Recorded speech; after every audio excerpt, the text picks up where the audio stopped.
nosso Deus. Boa noite, meus irmãos, mais uma vez, graça e paz.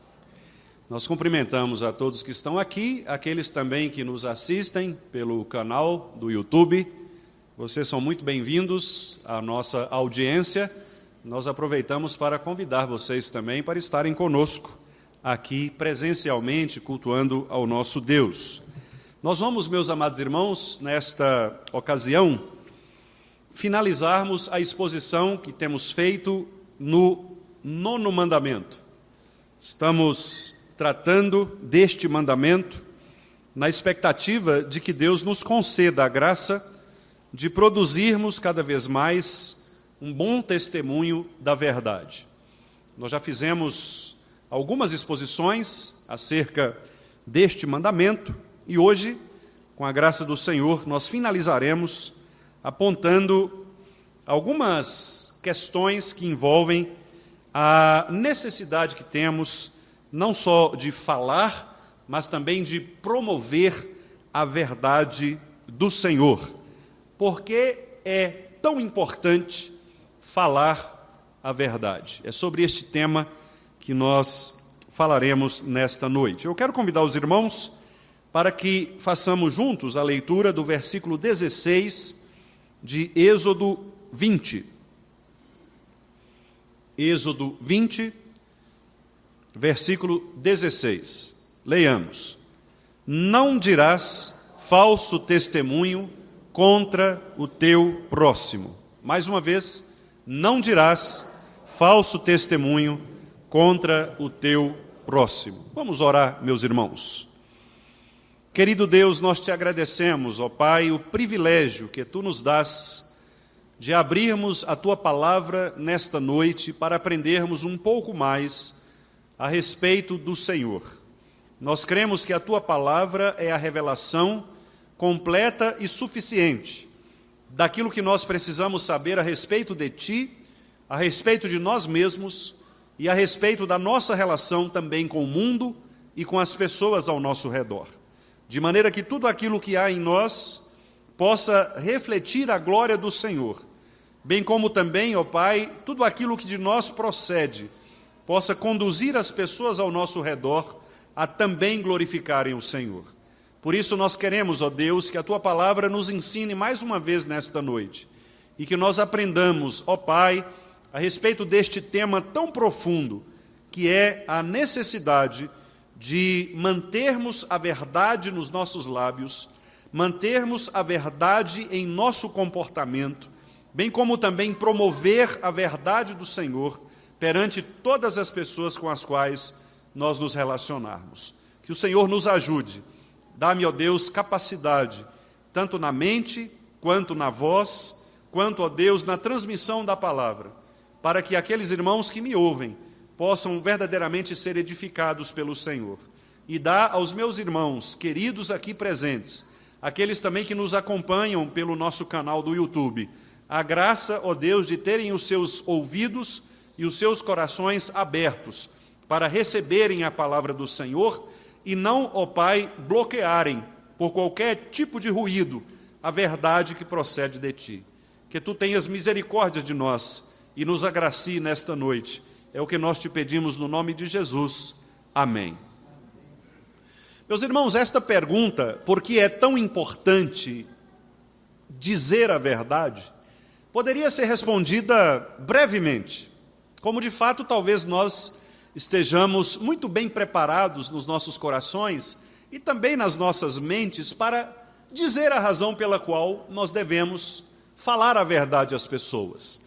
Eu tenho absoluta convicção de que se nós perguntássemos às pessoas ao nosso redor a respeito do valor da verdade, nós ficaríamos impactados com a maneira como elas de fato nos responderiam. Eu não tenho tantas dúvidas assim quanto ao fato de que as pessoas preferem ser verdadeiras a ser falsas, por exemplo. Eu não tenho tantas dúvidas assim de que as pessoas, de modo geral, preferem ser retas, leais, honestas, a serem consideradas pessoas falsas, pessoas desleais ou infiéis. Ninguém gosta de receber um título de desleal, de infiel ou de mentiroso, alguém que seja falso. Contudo, meus amados irmãos, o que se vê é que, apesar de toda esta declaração com os lábios, a prática humana do dia a dia nos mostra que o homem tem amado muito mais a falsidade do que a verdade. E o apóstolo Paulo, escrevendo a sua carta aos Romanos, nos esclareceu a razão disto acontecer. Paulo disse que o homem, mesmo tendo sido abençoado por Deus e recebido a revelação de Deus por meio das coisas criadas, o homem preferiu sufocar, abafar esta verdade, criar para ele outros deuses, deuses falsos, adorar esses deuses, e por esta razão o homem então se corrompeu de todos os seus princípios. Primeiramente, na sua relação com Deus, o seu caminho espiritual, o homem trocou o Criador por qualquer coisa criada pela criatura. Depois o homem corrompeu-se individualmente na sua moralidade, entregando o seu corpo para a corrupção. E finalmente o homem corrompeu-se também socialmente, de maneira que ele passou a cometer uma série de pecados, uma série de iniquidades contra o seu próximo, tornando-se assim, nas palavras de Paulo, pérfido, sem afeição natural, pessoas que não se importam com os outros, pessoas que são desobedientes, são insensíveis. Este caminho da destruição, este caminho da verdadeira derrota humana é naturalmente traçado pelo apóstolo Paulo como um sufocamento da verdade. Paulo diz que o homem sufocou a verdade de Deus e por isso atraiu sobre si todos esses males. O mal espiritual, o mal moral, bem como também o mal social. De modo, meus amados irmãos, que nós, verificando a palavra do Senhor, perceberemos que o grande problema em relação à verdade não é um problema moral, mas é um problema relacional. Muito embora nós classifiquemos a verdade como um princípio moral, a verdade, de fato, nas Escrituras, não é um princípio moral, mas é uma pessoa. E os irmãos vão se lembrar muito bem, porque o Evangelho de João, no capítulo 14, versículo 6, diz que Jesus Cristo é a verdade. De modo que Jesus, então, ele não atribui para si uma qualificação moral, mas ele se identifica com esta perfeição que é a verdade. Em outras palavras, o que Jesus está querendo dizer é que ele é essencialmente verdade. De modo que não pode haver verdade fora da pessoa de Jesus Cristo. Nós só conhecemos o que é verdadeiro porque Deus nos revelou o que é verdadeiro na pessoa de Jesus. E só em Jesus nós conseguiremos entender, nós conseguiremos perceber e conseguiremos replicar a verdade que é do próprio Deus. Eu vou simplificar um pouco mais. Não é possível alguém viver uma vida sem falsidade, sem hipocrisia, uma vida mentirosa, uma vida que seja mascarada, se esta pessoa, ela não estiver verdadeiramente conectada a Jesus Cristo. Em outras palavras, o que eu quero dizer é que só é possível produzir a verdade se alguém estiver ligado à verdade, se alguém se relacionar com a verdade. Aquilo que Jesus Cristo disse também no Evangelho de João, que não é possível alguém produzir frutos se não estiver ligado à videira verdadeira.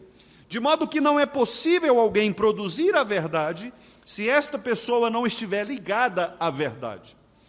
Bom, mas talvez você pergunte, sim, pastor, mas há outras qualificações, há outros atributos que mesmo os ímpios conseguem produzir, como, por exemplo, a bondade, como, por exemplo, a justiça. Existem pessoas boas no mundo, existem pessoas justas no mundo, existem pessoas fiéis, pessoas leais. Sim, de fato existem.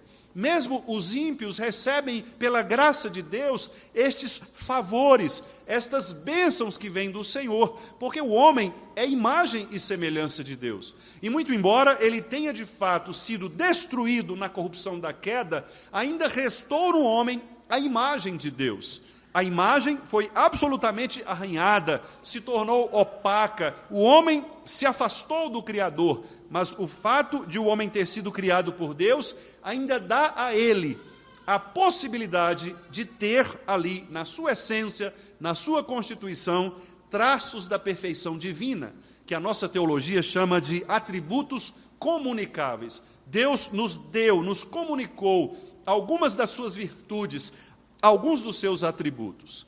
Mas por que eu estou dizendo, então, que a verdade é diferente destes atributos? Por que eu estou dizendo que a verdade é diferente de bondade, de justiça ou desses outros atributos que eu citei? Meus amados irmãos, eu creio que, muito embora a verdade ela não seja essencialmente diferente destes atributos, no que se refere à perfeição dos atributos, em outras palavras, o que eu quero dizer é que a bondade de Deus é tão grande quanto a sua verdade, a justiça de Deus é tão grande quanto a sua verdade, o amor de Deus é tão grande quanto a sua verdade, mas eu entendo que todos estes atributos divinos, todas estas perfeições só existem, ou melhor, se fundamentam no atributo daquilo que é verdadeiro. O que eu estou insistindo é aquilo que nós acabamos de ler no Salmo 19, quando o salmista diz que todos os caminhos do Senhor são retos, todos os seus juízos são justos. O que o salmista quer dizer é que o plano de Deus, o decreto de Deus, a história de Deus se fundamenta na verdade. E é muito interessante porque quando Jesus Cristo é apresentado por João no seu evangelho, no primeiro capítulo, João diz que Cristo é a luz do mundo. A luz vem para iluminar, e a iluminação é a dissipação das trevas. A iluminação, a luz vem para tirar todo tipo de dúvida da obscuridade. Se você entra num lugar escuro, se você entra num local de pouca luminosidade, você pode se chocar com alguma coisa, você pode se machucar, porque você não consegue ver com clareza as coisas que estão ali. Por isso, quando a luz ela é acesa, e quanto mais luminosidade existe, maior será a sua capacidade de perceber as relações de impureza, as questões que são obscuras ao seu redor. Do mesmo modo, quando João diz então que Jesus Cristo é a luz do mundo, João quer dizer que Cristo veio para iluminar. E nesta iluminação, Cristo retira do mundo tudo aquilo que é obscuro, tudo aquilo que é opaco, tudo aquilo que leva o homem a esbarrar nas coisas. E há, portanto, meus amados irmãos, nesta ideia de João, neste argumento joanino, combatendo aquela filosofia da época do gnosticismo, este aspecto de que a luz, ela só pode existir se estiver conectada com a verdade. Em outras palavras, meus amados irmãos, uma pessoa só pode adquirir o conhecimento verdadeiro quando ela é divinamente iluminada pelo Espírito de Cristo. Agora, eu acho que fica um pouco mais claro aos irmãos. Se alguém produz, por exemplo, uma doutrina que é falaciosa, enganosa, se alguém demonstra um comportamento obscuro, um comportamento não esclarecido, repreensível, quanto mais luz se joga sobre estas circunstâncias, maior a verdade será exposta. Quanto mais luz, mais verdade. Portanto, a verdade, ela não se conecta com a escuridão, com as trevas, com aquilo que é obscuro. E é por isso, exatamente, que ao instituir a igreja presbiteriana, os apóstolos ordenaram que os presbíteros, eles fossem aqueles responsáveis por cuidar da falsa doutrina que era ensinada nos seus círculos evangélicos. O presbítero deveria, portanto, andar com a luz, para que ele pudesse iluminar a obscuridade das falsas doutrinas, jogar luz sobre a falsa doutrina, a fim de revelar e trazer à tona a verdade. A verdade, portanto, deveria ser mantida a qualquer custo, porque a verdade, ela se opõe à falsidade. Muitas vezes nós associamos a verdade à mentira, Mas a palavra de Deus associa a verdade à falsidade. Ou seja, aquilo que não é autêntico, aquilo que não é íntegro, aquilo que é duvidoso, aquilo que é ambíguo, aquilo que é obscuro. Todas estas coisas, elas refletem um ataque contra a verdadeira luz, contra a verdade. Portanto, este mandamento, ele é um apelo a que nós amemos a verdade, a que nós promovamos a verdade, que a nossa palavra seja sempre sim ou não, e jamais permitir que a nossa palavra seja obscura ou que possa ser uma palavra que produza falsidade. O Senhor requer de nós que nós sejamos íntegros, retos em nossos caminhos, límpidos em nossos pensamentos, que nós não joguemos nas mentes das pessoas conversas ambíguas, obscuras, a ponto de enganá-las, mas que nós vivamos uma vida límpida, uma vida à plena luz, de modo que toda a nossa vida possa de fato refletir o brilho da graça, da glória de Deus. É por isso, meus amados irmãos, que a verdade ela é tão combatida desde o início do mundo. Por isso a serpente quis falsificar a verdade de Deus. Por isso, todos aqueles que lutaram contra a linhagem santa tentaram perverter a verdade. Porque eles sabiam que um pouco só de falsidade destrói toda a verdade. Um pouco só de fermento é capaz de levedar toda a massa. Um pouco só de ambiguidade, um pouquinho só de obscuridade pode atrapalhar a iluminação de todas as coisas. Se apenas uma destas lâmpadas, deste espaço, produzir algum tipo de irregularidade, todos nós perceberemos. E se você estiver próximo desta lâmpada irregular, você ainda será mais afetado pela ausência de luminosidade. Assim também é no mundo. Filosofias, ideias, teologias que são obscuras, mentalidades religiosas que são ambíguas, ensinos proféticos nas igrejas que são obscuros.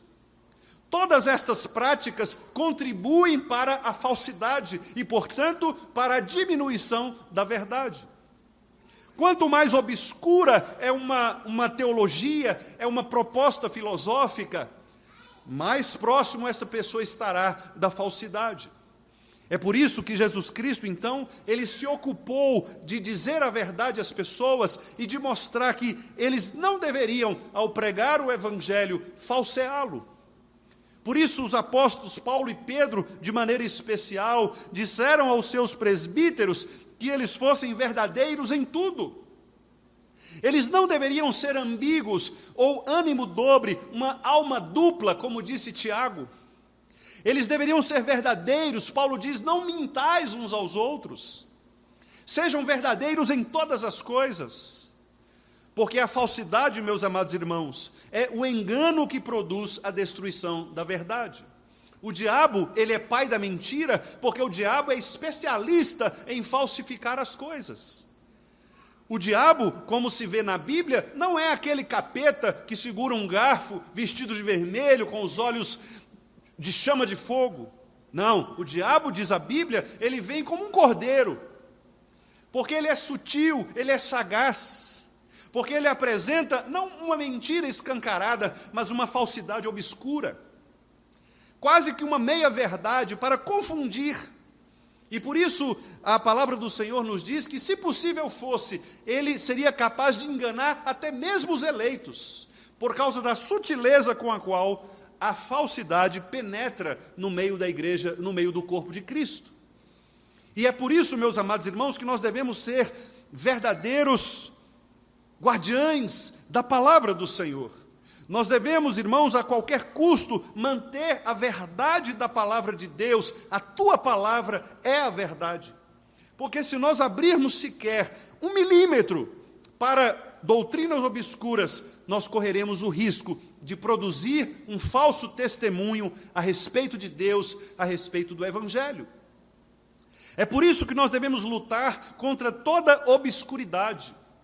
É por isso que nós não podemos aceitar apenas a perspectiva de que se você está num lugar que fala a respeito de Deus, você está num lugar abençoado. Não, isto não é verdade.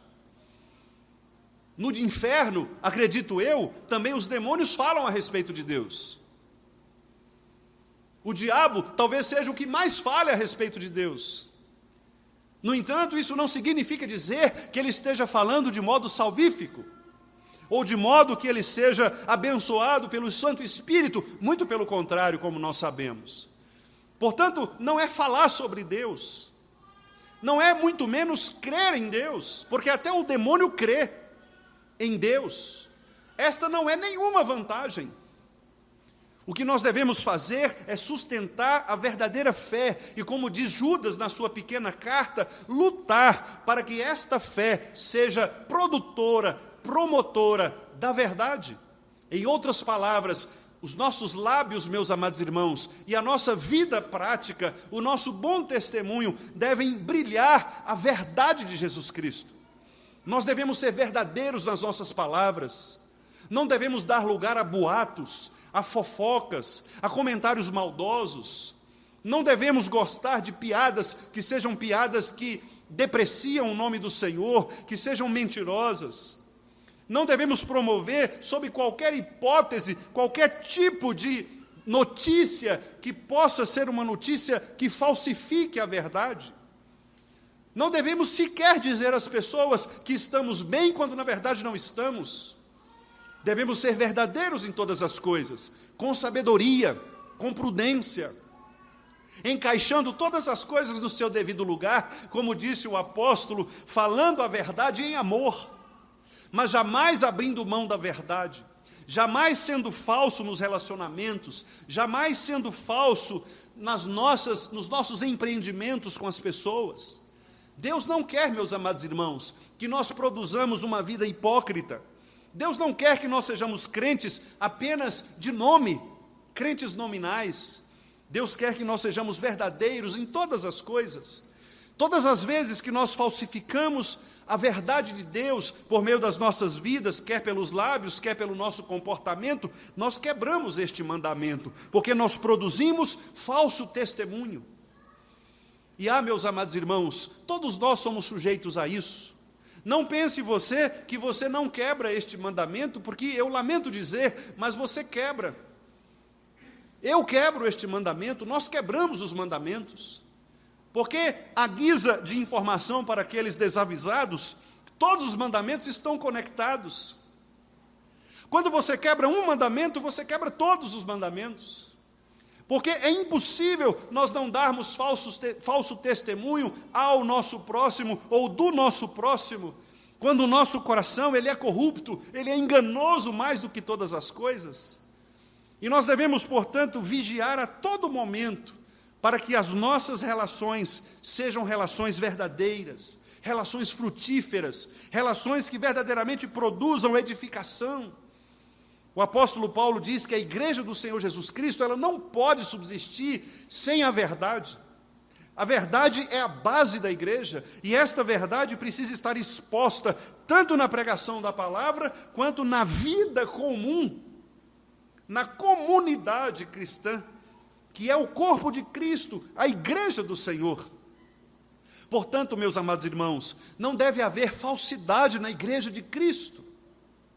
E, meus amados irmãos, como esse tema é sensível, como esse tema nos afeta, porque nós sabemos que nos nossos relacionamentos, nós não somos igualmente afeitos a todas as pessoas. Nós sabemos que nos nossos relacionamentos há aqueles mais chegados do que irmãos, há aqueles que são mais próximos, aqueles em quem nós confiamos mais, aqueles de quem nós gostamos mais. O próprio Jesus Cristo deu exemplo disso, não fazendo acepção de pessoas, mas tendo perto de si aqueles discípulos.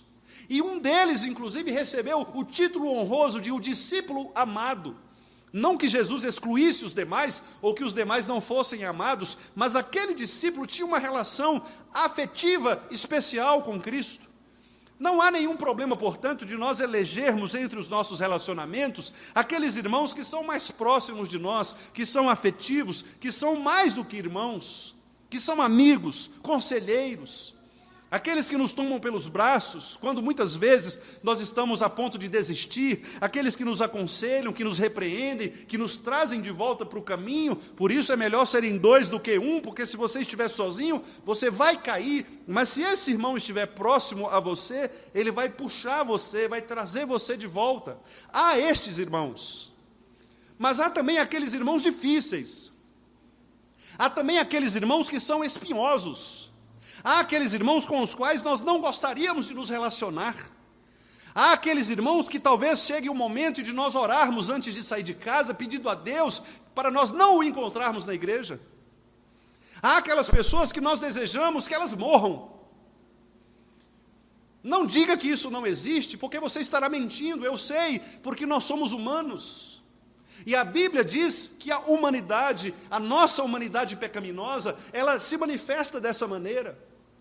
Há pessoas que nós detestamos, mas, meus amados irmãos, o que o Senhor requer de nós é que nós lutemos contra todos esses sentimentos que fazem depreciar, desonrar, que fazem destruir, desconstruir os relacionamentos com o nosso próximo.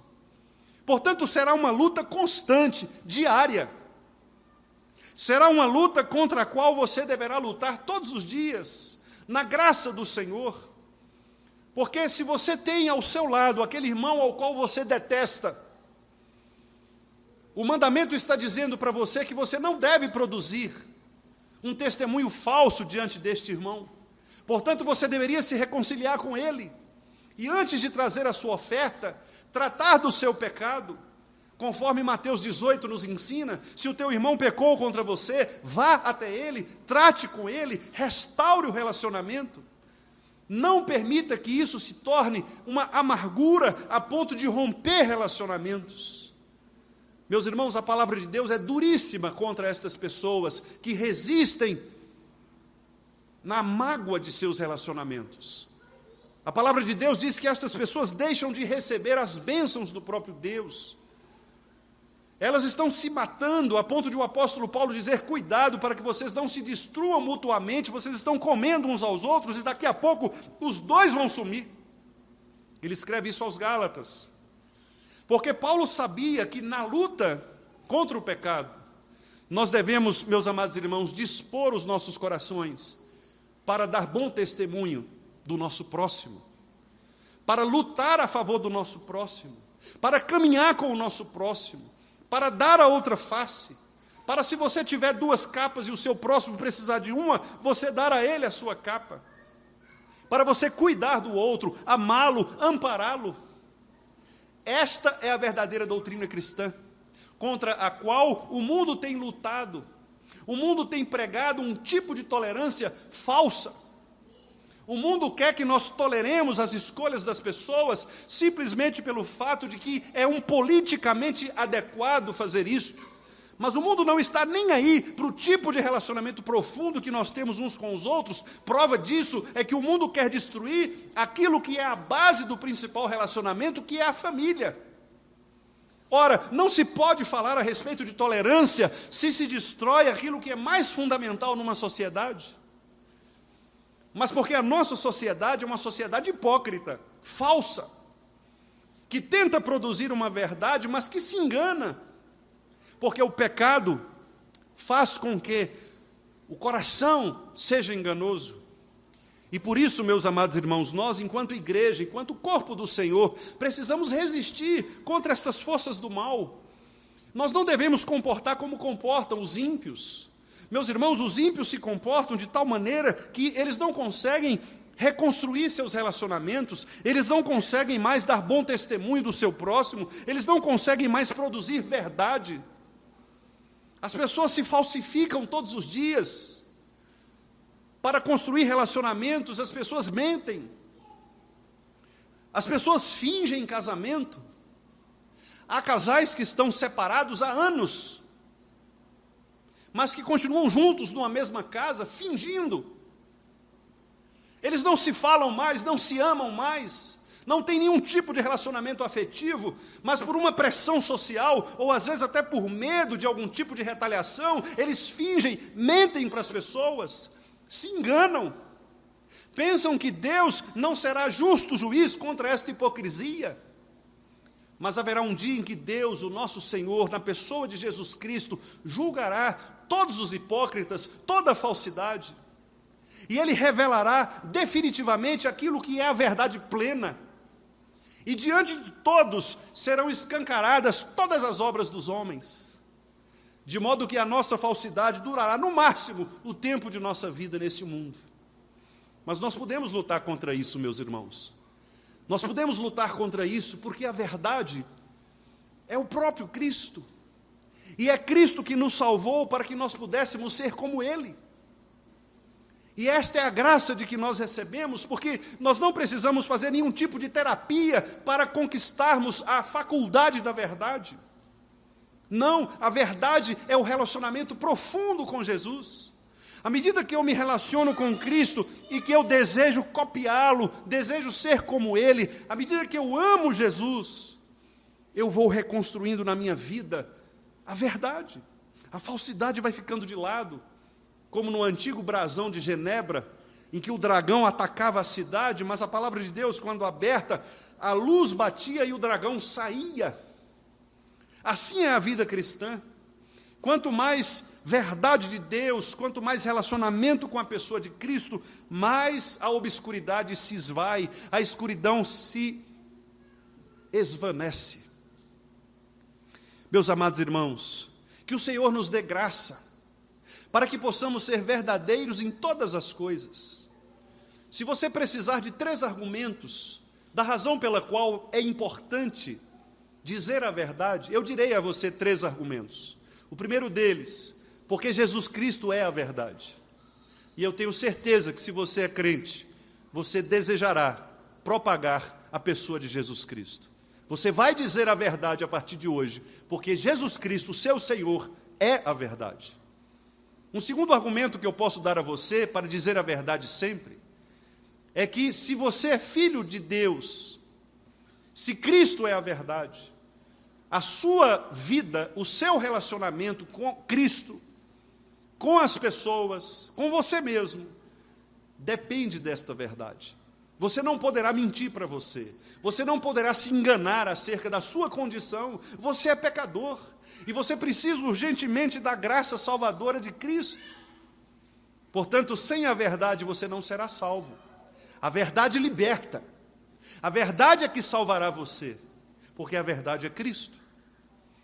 O terceiro argumento que eu dou é que, além de Jesus ser a própria verdade, a essência de Deus, além de você necessitar da verdade para ser salvo, o terceiro argumento é que a igreja de Cristo, ela está fundamentada na verdade, porque a igreja de Cristo é fundamentada na doutrina dos apóstolos, a igreja de Cristo é fundamentada naquilo que é o próprio Senhor, que é coluna e baluarte da verdade. A igreja é coluna e baluarte da verdade. A igreja sustenta a verdade, prega a verdade, ama a verdade. Portanto, não é possível, Luca, ama a verdade. Não é possível mesmo nós agirmos com falsidade. Não é possível nós agirmos com hipocrisia. Porque Cristo é a verdade. Eu dependo da verdade para ser salvo. E a minha igreja está fundamentada na verdade. O que nós faremos então? Lancemos fora toda hipocrisia. Joguemos fora toda falsidade.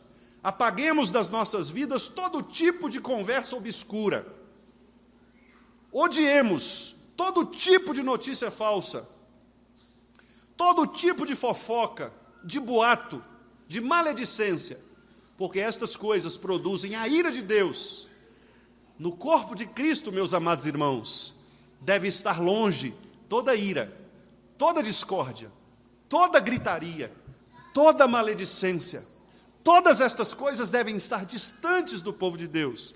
O povo de Deus deve se revestir daquelas qualidades que pertencem ao Senhor, da bondade, da longanimidade, da mansidão, da fidelidade, do domínio próprio, da alegria, da paz e do amor, que é o vínculo da perfeição.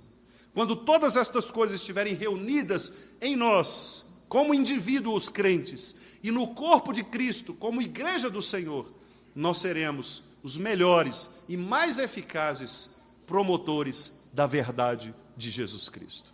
Que Deus tenha misericórdia de nós e nos dê graça, para que eu e vocês sejamos todos os dias pessoas que se levantem em prol da verdade. E todas as vezes que nós ouvirmos algo que seja falso, enganoso, mentiroso, que nós possamos reagir com sabedoria, prudência e coragem para dizer sim e não. Jamais nos adequarmos à forma falsa deste mundo, mas rompermos com toda a falsidade que há no mundo, para que nós possamos, meus irmãos, refletir a luz de Cristo e dissipar de perto de nós toda escuridão. Que assim seja, que o Senhor nos abençoe e nos faça brilhar pela sua verdadeira luz. Amém.